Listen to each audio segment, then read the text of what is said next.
Hey everyone, it's Bob Perkins bringing you another Monday Morning Sales Minute. I'm here with Ivan Gomez. Ivan, how are you? Bob, good morning. Good to be here. I'm doing excellent.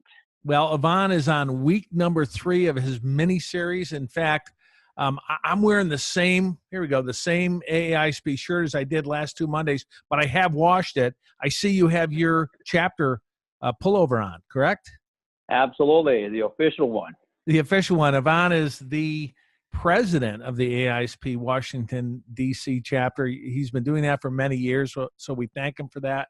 He also is founder and president of his own firm, Next Stage. Today, you're talking about how to get ROI on technology. It's a big issue, so it's all yours, Ivan.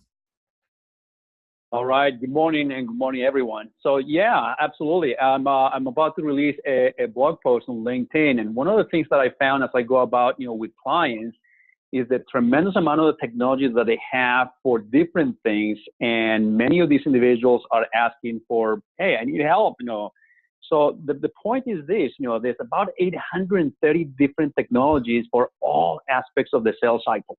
Okay. Yeah.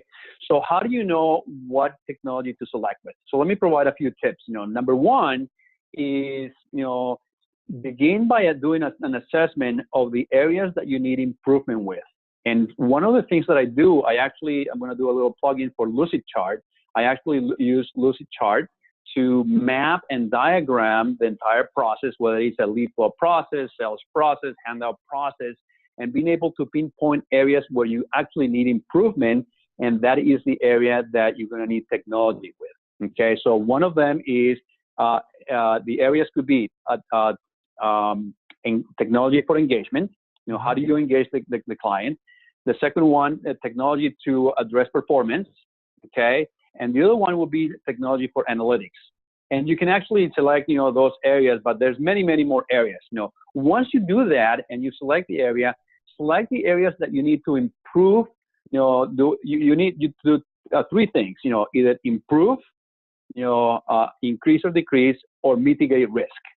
Okay. So is the technology going to help you address any of those items? Okay, because otherwise it's going to become overhead for you. The third item is conduct your proper due diligence. Okay, because just like anything else, there's technologies for a particular area.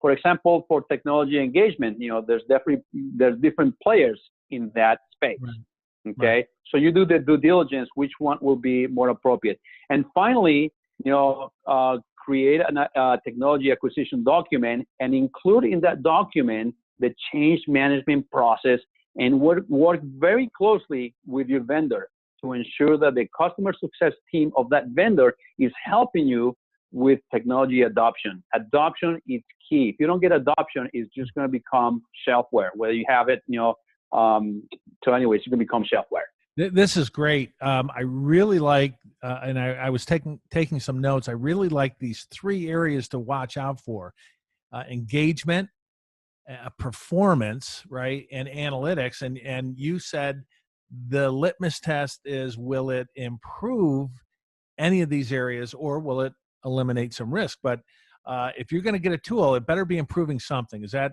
a key takeaway? Absolutely. 3 things, Bob. Increase, decrease something, or mitigate risk. Yeah. Okay. And you need to identify what is that something that you need to increase. Is it productivity? Is it effectiveness? Is it response time? Is it going to shorten your sales cycle? Whatever that is, it needs to be part, and that needs to be included in your technology acquisition document. And decrease could be, does it decrease the amount of time it takes to even enter notes or activities in a CRM, for example, correct? Absolutely. As we map things, via Lucidchart, we actually map the steps that it takes to conduct a particular task, whatever the task is. And if you actually can reduce the amount of steps, and you can prove an ROI, then it's worth, looking at that technology. This is great. If you're watching this video, Ivan, I'd love for you to take a minute, just briefly talk about Next Stage, and then if anyone needs to reach out to you, if they want to continue this discussion on ROI, if they need some help, tell us about Next Stage and then the best way to contact you. Absolutely. You can contact me via LinkedIn. I have a pretty active LinkedIn profile, and I do I provide a lot of content and valuable information there. You can also check, nextstage.io. And finally, Next Stage is a management consulting company specializing on two things. One, implementing, inside sales, organizations, or improving the existing infrastructure that you currently have. Great. Well, I appreciate you coming with us for 3 weeks. And if you miss week 1 and 2, go back to the Inside Sales Studio page and you can find it there. Ivan, thanks a lot. Hope to see you at a future DC chapter event. Absolutely. We got a couple coming up, so stay tuned. All right. Thanks, everyone. Good selling. Thanks, everyone. Take care. Bye now.